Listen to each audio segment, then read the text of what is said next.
Sir, माने की सरकार अब गंभीर हो गई है इस विषय पर, तमाम वक्फ बोर्ड की का जो भौतिक सत्यापन जो है वो अब होगा।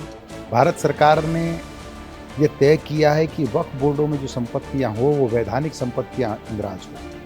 किसी की भी संपत्ति अवैधानिक रूप से वक्फ बोर्ड में इंदराज नहीं होना चाहिए। सालों साल से हमारी संपत्तियों पर अवैध कब्जे हैं। देखिए, विपक्ष कितना भड़काने का काम करता है और कब तक भड़काने का काम करेगा। मैं तो बार बार बोलता हूं कि भड़काने का काम बंद करें और बढ़ाने के काम पर आएं। भारतीय जनता पार्टी पूरी पारदर्शिता के साथ इस बात की जांच करवा रही है। कुछ लोगों के अवैध और नाजायज कब्जे हैं, जिनको कह सकते हैं कि तथाकथित धनाढ्य मुसलमान जो पैसे वाला था वो पैसे वाला बनता जा रहा है। बक्की प्रॉपर्टी का वो किराएदारी खरीद रहा है, बक्की प्रॉपर्टी औने पौने दामों में बेचता है। अगर जितने भी बड़े बड़े जो मुसलमान चीख रहे हैं चिल्ला रहे हैं, क्यों चीख रहे हैं चिल्ला रहे हैं? इसलिए चिल्ला रहे हैं कि ये वक्फ की प्रॉपर्टी पर उनका मालकाना हक है, गरीब मुसलमान का मालकाना हक नहीं है। मध्य प्रदेश में तमाम वक्फ बोर्ड की संपत्तियों का भौतिक सत्यापन शुरू हो रहा है। मध्य प्रदेश सरकार ने तमाम जिला कलेक्टर्स को महज 5 दिन में भौतिक सत्यापन करने का निर्देश दिया। बात करने के लिए हमारे साथ वक्फ बोर्ड के अध्यक्ष डॉक्टर सनोवर पटेल जी भी हैं। सर, माने की सरकार अब गंभीर हो गई है इस विषय पर, तमाम वक्फ बोर्ड की का जो भौतिक सत्यापन जो है वो अब होगा। देखिए, सरकार पूरी तरह गंभीर है। भारत सरकार ने यह तय किया है कि वक्फ बोर्डों में जो संपत्तियां हो वो वैधानिक संपत्तियां इंदराज हो। किसी की भी संपत्ति अवैधानिक रूप से वक्फ बोर्ड में इंदराज नहीं होना चाहिए।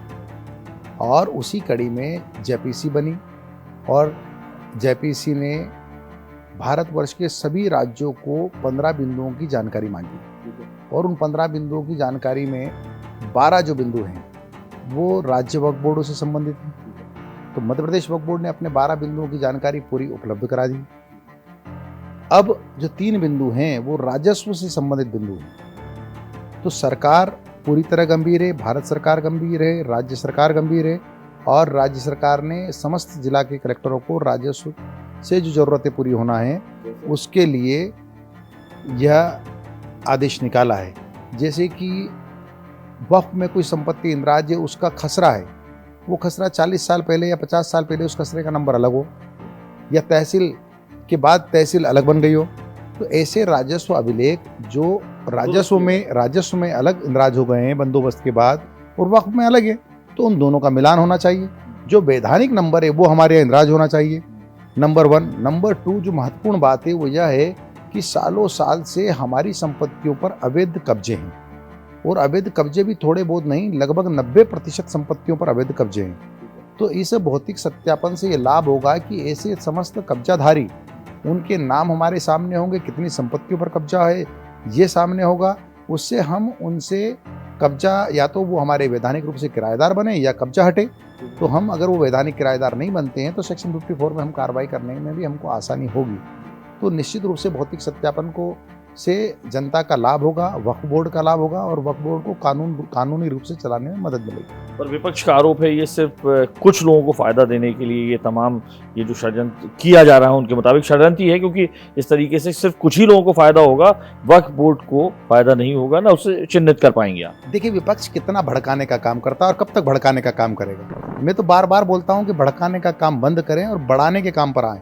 भारतीय जनता पार्टी पूरी पारदर्शिता के साथ इस बात की जांच करवा रही है कि वक्फ की संपत्तियां जो मध्य प्रदेश में 14,986 वक्फ स्टैट्स हैं वो किस स्थिति में है। तो क्यों ये नहीं होना चाहिए, ये विपक्ष से पूछना पड़ेगा कि क्यों नहीं होना चाहिए। ट्रांसपेरेंसी क्यों नहीं होना चाहिए, ऑनलाइन ये सारी चीज़ें इंदराज क्यों नहीं होना चाहिए। जिसको गड़बड़ करना हो वो छुपा कर रखे और जिसको ईमानदारी से काम करना हो वो तो ऑनलाइन, जैसा भारत सरकार चाहती है उस प्रकार से हम ऑनलाइन सब चीज़ें अपलोड करेंगे, उसमें कोई बुराई नहीं है। कांग्रेस विधायक आरिफ मसूद ने इंडिया टीवी से बातचीत में कहा है कि जो आपकी 15,000 जो संपत्तियां हैं जो इंदराज हैं आपके पोर्टल में, उसमें से बस 7,000 का वेरिफिकेशन हुआ, मात्र 5 दिन में आप ये 7,000 तक कैसे पहुंचेंगे? ये तो संभव ही नहीं। असल में इनको कुछ पता नहीं है, ये सिर्फ भोले भाले मुस्लिम भाइयों को वोट बैंक की खातिर भड़काने का काम करते हैं। इन्होंने कभी बढ़ाने की बात नहीं की, इन्होंने कभी ये नहीं कहा कि बच्चे कैसे पढ़ाई करेंगे, इन्होंने ये नहीं कहा कि आईएएस कितने बन रहे हैं, इन्होंने ये नहीं कहा कि पीएससी कितने बेटे बेटी क्लियर कर रहे हैं, इन्होंने नीट की भी चिंता नहीं की। इनको सिर्फ चिंता रहती है अपने वोट की, कैसे भी लोगों को भड़काया जाए और वोट बैंक के रूप में उपयोग किया जाए, ये सिर्फ इनकी चिंता रहती है। और रही बात 7,000 और 14,000 की, तो इनको ये नहीं पता है कि संपत्तियां कितनी हैं। इनको ये नहीं पता है कि संपत्तियों पर कब्जे कितने हैं, और उन्होंने 7,000 अपने मुंह से बोल दिया। पूरे 14,986 वक्फ संपत्तियों का भौतिक सत्यापन होने जा रहा है, और मुझे लगता है कि इससे वक्फ बोर्डों को बहुत मदद मिलेगी, और किसी भी संपत्ति के स्वामित्व के से संबंधित हमारे कागजात हमारे पास होना चाहिए, भौतिक सत्यापन हमारे पास होना चाहिए, क्यों नहीं होना चाहिए। लेकिन ये सिर्फ भड़काने की बात करते हैं। भारतीय जनता पार्टी सबका साथ, सबका विकास की बात करती है और सबको आगे बढ़ाना चाहती है। भोपाल में भी ऐसी तमाम संपत्तियां निश्चित तौर पर हैं, वक्फ बोर्ड की नज़र भी होगी उन पर जिन पर कब्जा है, और महज 500 या 1000 रुपये बहुत छोटे अमाउंट पे बरसों से चला आ रहा है, लेकिन वो पैसा जो है वो वक्फ बोर्ड के पास नहीं जाता है, अभी तक है। चिन्हित हैं आपके पास ऐसी? बिल्कुल सही कहा आपने। भोपाल में हमारे पास एक संस्था औकाफ अम्मा के 4000 किराएदार हैं। उस 4000 किराएदारों में से 1 रुपये से लगाकर 99 रुपये तक के 2000 किराएदार हैं, और उनमें भी बरसों से किराया नहीं दिया। तो ये सारी किराया जाता कहाँ औकाफ? जो किराया आता है वैधानिक रूप से वो वक्फ बोर्ड के पास आता है। वक्फ बोर्ड की जो संस्था है औकाफ अम्मा उसके पास आता है, और उस संस्था हमारे परोपकार के कार्य करती है, फलाही काम करती है, गरीब जरूरतमंद लोगों की मदद करती है। लेकिन ऐसे भी हैं चिन्हित, बहुत सारी हैं जो अवैध रूप से हैं और वो लोग उसको रखे हुए और किराया वक्फ पे पास नहीं आ रहा, ऐसी भी चिन्हित है आपके पास? 4600 किराएदार अभी तक हमारे पास ऐसे हैं पूरे मध्य प्रदेश में जो अवैध कब्जेदारी है। अच्छा, 15,000 जो संपत्ति है उनमें 4600 तो हमारे पास इंद्राज है, और अब भौतिक सत्यापन के बाद और बढ़ेंगे। मुझे लगता है कि 90% के ऊपर जाएंगे। संजय पटेल जी जो अध्यक्ष है वक्फ बोर्ड का, साफ तौर पर मानना है कि इससे जो फायदा है इस भौतिक सत्यापन से वक्फ बोर्ड का होगा, और तमाम जो फलाई काम जो समाज के हित के काम है वो करने में मदद मिलेगी इस भौतिक सत्यापन के बाद। वक्फ बोर्ड की संपत्तियों का भौतिक सत्यापन किया जाए, इस पर बात हो रही है, क्या कहना है आपका? और जो है कांग्रेस वो तो कह रही है कुछ लोगों को फायदा होगा इसलिए सबका सत्यापन कराया जा रहा है सरकार द्वारा। नहीं, वक्फ बोर्ड की संपत्ति का सत्यापन करना ये भारत सरकार का बहुत बड़ा कदम है और सराहनीय कदम है। वक्फ बोर्ड की प्रॉपर्टी पर कुछ लोगों के अवैध और नाजायज कब्जे हैं, जिनको कह सकते हैं कि तथाकथित धनाढ्य मुसलमान जो पैसे वाला था वो पैसे वाला बनता जा रहा है। वक्फ की प्रॉपर्टी का वो किराएदारी खरीद रहा है, वक्फ की प्रॉपर्टी औने पौने दामों में बेचता है। वक्फ की प्रॉपर्टी से उस गरीब मुसलमान का भला नहीं हो रहा जिसको रहने का ठिकाना नहीं, गरीब मुसलमान की जिसकी पढ़ाई की व्यवस्था नहीं है उसके लिए कोई वजीफा नहीं दिया जा रहा। वक्फ की प्रॉपर्टी आप देख लीजिए, भोपाल में भी उन धन्ना सेठों पर है।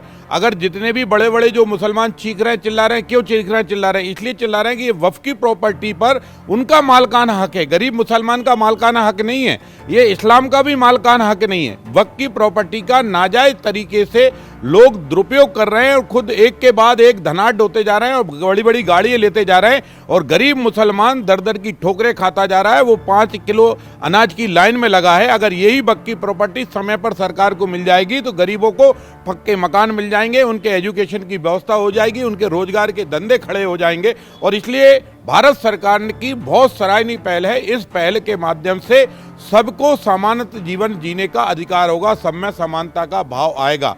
कुछ धनाढ्यों की जरूर उनकी जेब खाली होगी और उनसे अवैध तरीके से जो की जा रही कमाई से उनसे वक्फ की प्रॉपर्टी छीनी जाएगी और गरीबों में बांटी जाएगी। आपके कुछ एग्जांपल्स हैं कि जो इस पर कब्जा किया गया वक्फ बोर्ड की? कई भोपाल में देख लीजिए, भोपाल में आप चले जाइए, ये पूछिए, ये अपने यहाँ पर मोती मस्जिद के आसपास की प्रॉपर्टी का कौन उपयोग कर रहा है? पहले गुफरान आजम वो उपयोग करते थे, फिर बीच में कोई नवाब के खानदान के लोग आए वो उपयोग करते थे। आजकल कोई जो तथाकथित है, आरिफ नगर का पैसा कौन वसूल रहा है? आरिफ नगर जो बना है वक्फ की प्रॉपर्टी, उसका पैसा कौन वसूल रहा है? और भी कई जगह प्रॉपर्टी है, उनका पैसा कौन वसूल रहा है? और जितने भी जो चीख रहे हैं चिल्ला रहे हैं, ये वक्फ की प्रॉपर्टी का नाजायज फायदा उठा रहे हैं, जबकि फायदा गरीब, कोई भी धर्मार्थ चीज बनती है गरीबों के लिए बनती है।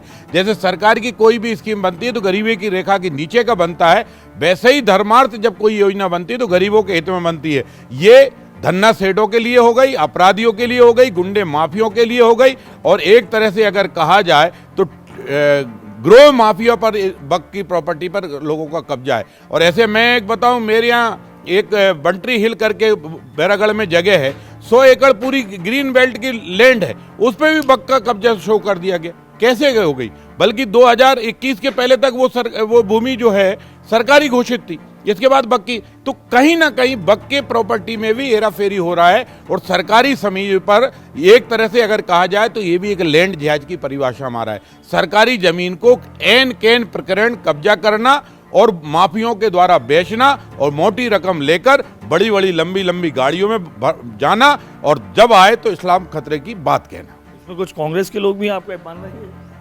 कांग्रेस के लोग होंगे जो चीख चिल्ला रहे हैं, छाती दुनी की फूल फट रही है ना, चीख रहे चिल्ला रहे, तो कांग्रेस के नेता भी होंगे, वो भी कहीं ना कहीं खा रहे होंगे, उनका भी इसका हक जाहिर होगा। या हैदराबाद का वो चीख रहा है चिल्ला रहा है तो कहीं ना कहीं वो भी हैदराबाद की प्रॉपर्टी पे खा रहा होगा। हैदराबाद के गरीब मुसलमान खुद तय करे कि उनकी कितनी प्रॉपर्टी ओबीसी के कब्जा में है। अगर वही प्रॉपर्टी गरीबों में जाएगी तो उनकी बिल्डिंग बन जाएगी गरीबों की।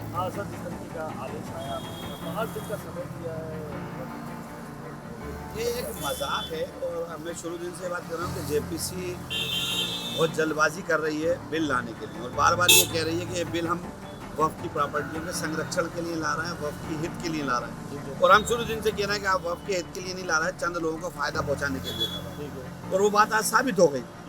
मध्य प्रदेश के अंदर वक्फ की 15,000 प्रॉपर्टियाँ वक्फ के पोर्टल पर पंजीबद्ध और जो 15,000 है उसमें से 7,000 का भी फिजिकल वेरिफिकेशन नहीं है। अब आप मुझे बताइए 5 दिन में आप 7,000 प्रॉपर्टियों का कैसे फिजिकल वेरिफिकेशन कर लेंगे? निश्चित रूप से आप जल्दबाजी में कहीं ना कहीं गलतियां करेंगे, कहीं छोड़ा जाएगा, कहीं गलत चलाया जाएगा, तो उसका जिम्मेदार कौन होगा? मैंने जेपीसी के अध्यक्ष को अभी एक पत्र लिखा और उनसे कहा है कि इस तरह का मजाक न बनवाएं, गंभीरता से इसको लें और गंभीरता से लेने के बाद ही ये बिल सही तैयारियों के साथ ही लोकसभा में आना चाहिए। आपको क्या मकसद क्या नजर आ रहा है इस तरीके से जल्दबाजी से ये करना? अवैध संपत्तियां बहुत सारी है, नहीं कुछ भी कर देंगे ना। अभी तो आप क्या डर क्या है? 20 साल से आप फिजिकल वेरिफिकेशन नहीं कर सके, 5 दिन में कैसे कर लेंगे? डर कुछ नहीं है, डर ये है कि किसी दिन भी सरकार लंगड़ी है, किसी दिन भी नीतीश बाबू या चंद्रबाबू नायडू सड़क गए तो जिनसे हमने वादा करा है वो वादा पूरा नहीं, यही वजह है।